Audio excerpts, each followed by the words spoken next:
Aloha, Audleyites! It's time for another Audley Analyzes video, and tonight we're going to be looking at one of the first players I ever had the opportunity to work with back when I was coaching Turning Point in 2011.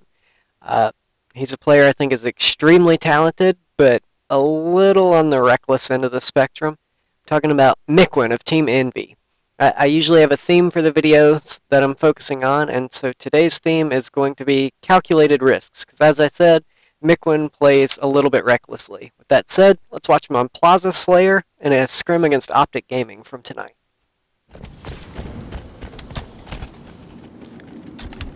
Off the start, he goes to glass so he can look at the players pushing for overshield. None of the OpTic players rushed overshield, so he had plenty of time to put shots in him. One thing I will point out, though, I'm actually going to restart the film so I can point out what he did wrong here. Oop, wrong player. Right off the bat, what he should be doing, he can get the same exact sight line from right back here. Well, maybe not exact sight line, but he can get like the similar purpose of putting shots in anyone going for overshield from back here, and he's not exposing himself to the sniper player, which blue team gets to sniper first using slide boost on this map, so it's really hard for red to contest that. And knowing that, he should be playing back here instead. It's isolation, as I've mentioned in my snipe down and pistola videos, and it's something he should be using here to make sure he's not overexposed. He gets an assist on the players, but he gets sniped because he's exposing himself really heavily there, not using cover at all. Fortunately, off his spawn, he realizes he's possibly in view of the enemy sniper. So he hides instead of charging and goes ahead and gets shots in assault side and then pushes. Just a standard push there. I think he knew where that player was based off a call out from someone else talking about assault where he was shooting across the map, because he looked straight there before pushing out. Kind of fortunate there, Maniac did no damage to him. Jumping around, he's getting sniped. We see OpTic have the sniper in a cafe set up, so it's actually fairly easy to push around the map, because there aren't many cross-map sightlines from cafe that a sniper can abuse without putting himself at risk. Here, Mikwen appears to be hunting Maniac.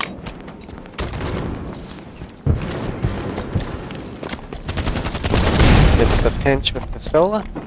Goes for the Spartan charge. No risk for a Spartan charge when a player is not looking at you. And here, just a risky play. Went back too far, so I'm going to fast forward. While we fast forward here, just enjoy the scene. Here, he sees one player, and he can sort of see the second player. It may not register in his brain, because there's so little ability to see here.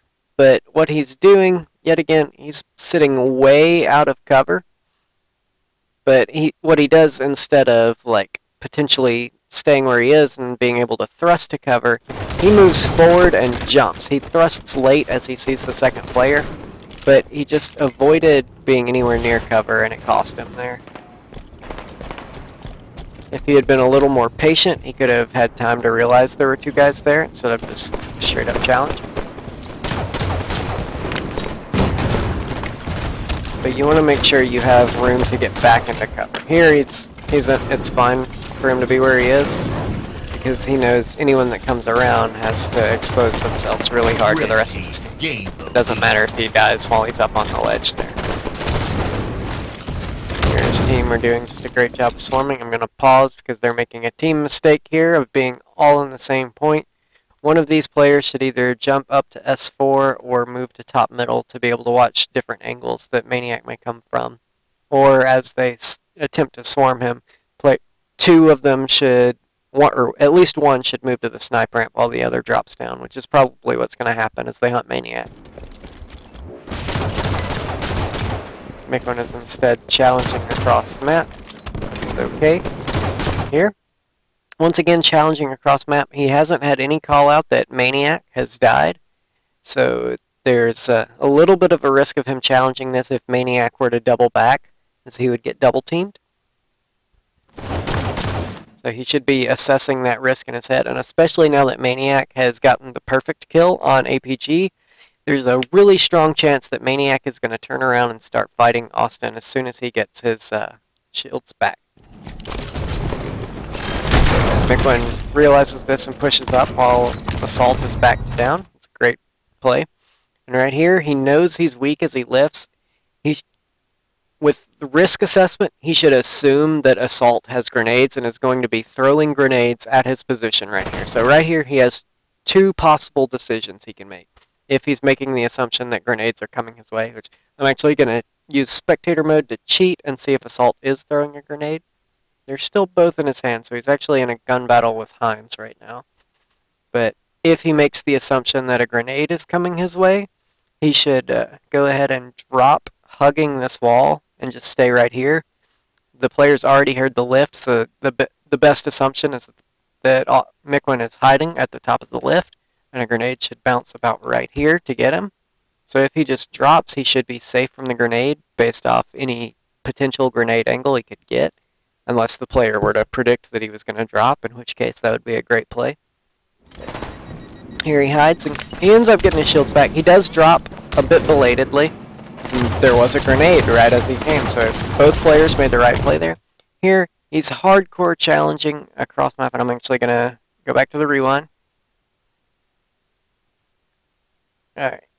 Here, he's about to challenge Assault in the same range, and he misses his first shot and hits the second one. He's probably down in this fight now, and he knows that he should know that player has the BR based off the burst fire that's happening.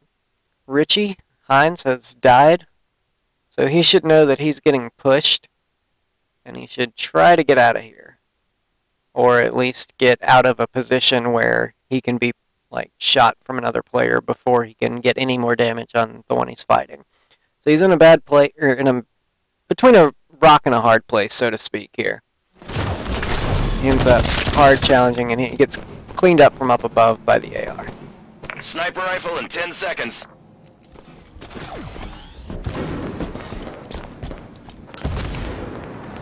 Wasting his thrust a little bit there. Sniper's up. Choppy map movement. Blue team gains the lead. Actually, now that I think about it, I'm going to go back one more time and look at this battle he had with Assault. I'm going to point one more thing out that's not related to risk assessment or anything, but notice he's actually whipping his reticle back and forth quite a bit in that battle, and you want to try to be as steady as you can in long-range fights. So he got a little panicked in that battle and was using his right thumbstick. In longer-range battles, you'll see a lot of pros favor their left thumbstick for aiming. They just use their feet to move their reticle to where they need to be. You want to try not to have to use your right thumbstick because it's easy to overcorrect. He's playing up into a power position, so decent. Sees Assault down low, and he's challenging. Not a great challenge there. It wasn't a terrible play to make because he was confident that he could get that kill. He didn't get the kill, but he did play it correctly in terms of how to approach that battle. He had the isolation. He had very little exposure of himself through that gap that he was shooting Assault. He just didn't manage to shoot better. So it was a fine play to make that 1v1. It wasn't entirely risky. It was just him on Assault, and he was confident he could beat Assault. He just didn't. So when you make a confident play, make sure you're making the right confident play. But that play in and of itself was not necessarily a bad or wrong play. Here he's up in the window. He hears shots coming from the yellow ledge. Based off not seeing anyone on his screen ahead, he should know that players are either in yard or presumably he has callouts of Flamesword being at snipe. So he should be very careful about this player up in yellow ledge and probably shouldn't pursue. Like, he may be able to poke out and get shots, but he shouldn't really go anywhere, because doing so is going to get him exposed to any players that may be around the snipe area, or maybe coming out of light rifle from yard. He does poke out and get the kill, and he at least was cognizant that there was probably a player around the snipe area. Unfortunately, that player did have snipe and just immediately killed him. Even if Flamesword had a pistol out right there, Mikwen probably would have ended up dying, because we see Stellar with our spectator mode hacks, seeing Stellar crouch around the corner. He would have gotten double teamed, but not necessarily the wrong way to play that, but he could have played it a lot more safely than he did. He did get the cleanup kill, but he could have done that without dropping, which is where the mistake was made. Blue team. Here he sees his teammate with no shield, just pushing and looking. He should know that Flamesword has run away with Sniper somewhere. There he sees where Flamesword is. Flamesword dying over by light rifle. Good drop there, but I don't like that he's immediately moving out of cover as he drops, because if any player is still looking for him from up high, he's exposing himself. Fortunately, they're not looking for him. Stellar would have a sightline on him if he was looking. Let's see if he is. It kind of looks like Stellar's looking for him, but he has the Hydra out, so it's not a big threat. I don't like that he's pushing out of cover while he's trying to get his shield back down, and he's immediately jumping up. Here, Flamesword's going hunting for his sniper rifle he just died with, and Mikwen sees it, and he goes to pick it up.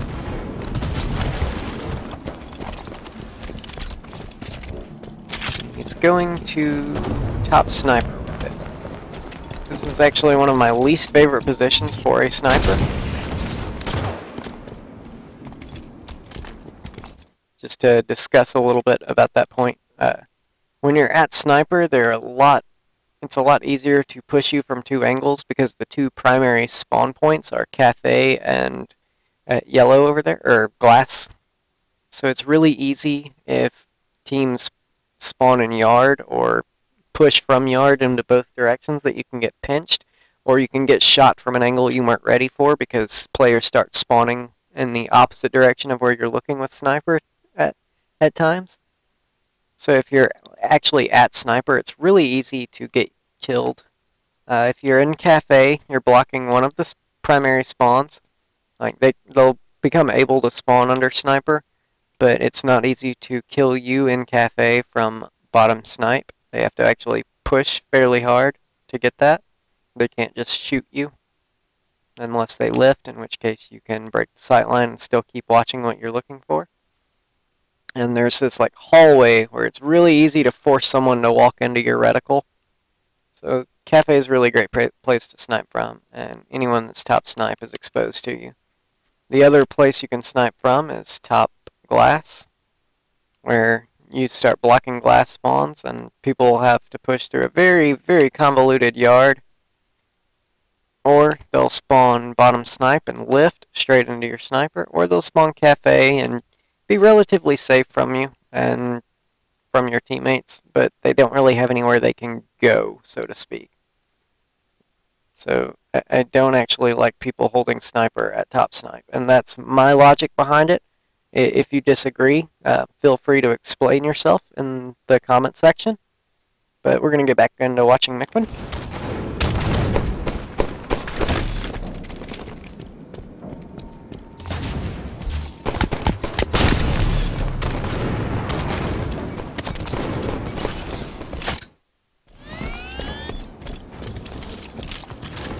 Here, he spots Stellar as he goes through. Puts one shot on him, and I'm going to pause it because he's whipping out the sniper. Because you can see very clearly what he's about to do. He's going to use this glass to line up the shot. He knows it's not risky to peek for a no-scope because he's still got half shields. And he's confident. He's probably going to be confident he can make this shot, poke around the corner, fire a shot, and try to pull it off. But it's a great attempt. He knew what he was doing, and he knew it wasn't risky because he had 3 shots worth of health left, and he was just poking out for 1. What I don't like is that he's going for it again. He backs off, sees Pistola's up there. Pistola lifts into a Spartan charge. So good play by Stellar to expect the follow-up lift. And there he heard the Spartan charge, or not Spartan charge, sorry, ground pound coming, and he backs off. He starts getting away. Sees a player top of the balcony there. Kills him. Looking for Maniac. Sees Stellar poke back out. Gets the snipe. He's out of ammo now, though. No more flashy sniping, so he's pulled out his BR and he's pushing. He has BR and SMG, so he can charge a little bit and not have to be afraid of losing close-range battles.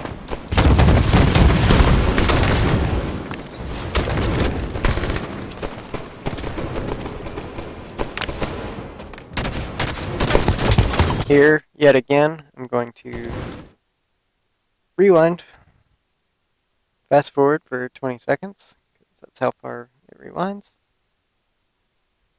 Okay, as he starts to see this player up top middle, he also sees the player around the cinema, top soda ramp, whatever you want to call it. He should back up about 2 steps and then challenge the player top middle. Instead, he walks out of cover to challenge this player top middle, and all that does is make sure that that player is going to have help in fighting him.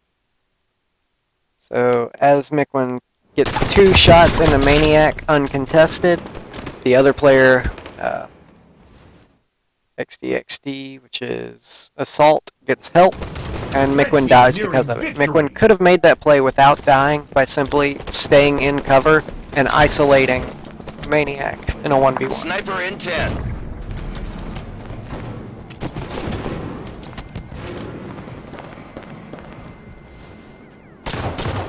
Sniper rifles ready. Here he's having a little bit of trouble with Assault. He should have picked out the bolt shot there for that finish. The bolt shot is a guaranteed hit. Alright, I'm gonna rewind after the bolt shot failed though. When you have a player one shot, go ahead and whip out your bolt shot. It's going to hit and get the finish. But as he pushes, he gets the snipe on the player that was standing at overshield for the double kill. And he knows he's getting shot. He has his thruster, so he could live a little longer here. Instead, he jumps and then thrusts. And he's very right stick aimy there. Probably could have lined that shot up a little more easily if he had thrusted first and then gone for the shot instead of jumping. Probably an older Halo habit coming into play there. Here he's very clearly responding to a call out. Gets his shields back before poking out and wins the straight up pistol fight. Here's the sniper above him and he's charging. One thing you don't want to do if you're going for a flank, I'm going to have to fast forward to get through this. I really wish there was a shorter range back button. Alright, one thing you don't want to do if you're going for a flank is just start sprinting out in the open. That's how you take free damage, which he does here. Takes 2 shots of free damage. And now he's in a one-on-one and he's already down shields. Like if you're going to push for a one-on-one play, you don't want to be coming into it at a disadvantage. So here he's put himself in a disadvantage not only in shields but in position because the other player has the high ground. And now he's rushing with no grenades and he's got to win this battle by himself. If he can stall, he could get APG's help, as you see APG in the far left corner there, if you look very closely. I'll highlight it just to be sure. He's coming from Cafe, so if Mikwen were to manage to force Maniac to back down, he could possibly thrust and sit behind this corner until APG pushes, but based off how fast he sprinted to this position, I don't think it's going to happen. And even if he did, Stellar would be able to push him quickly. Stellar drop. 5 minutes remain. Maniac does back down, and Mikwen starts to get his shields back, so this play actually comes out okay because Stellar dropped to the bottom floor. Did Stellar die? Stellar is one shot because he had dropped and he got pushed to go back up the ramp toward Yard SMG. So this play works out for Mikwen for now, and Maniac has to expose himself. Lands a sniper though, so great play out of Maniac to get that sniper shot. But Envy only need one kill, and Austin finishes it up with the airborne snapshot. Fantastic new medal in Halo 5. Overall though, that you see lots of room, or lots of areas where Slayer players can have just tiny little changes in their play to where they get so much more out of a play. But overall, he ends up going 16 and 9 in that game. Second most assists on his team, third most in the game. Played really well, had a lot of power weapon control. But again, you see there's so many just tiny changes you can make in your play from a Slayer perspective.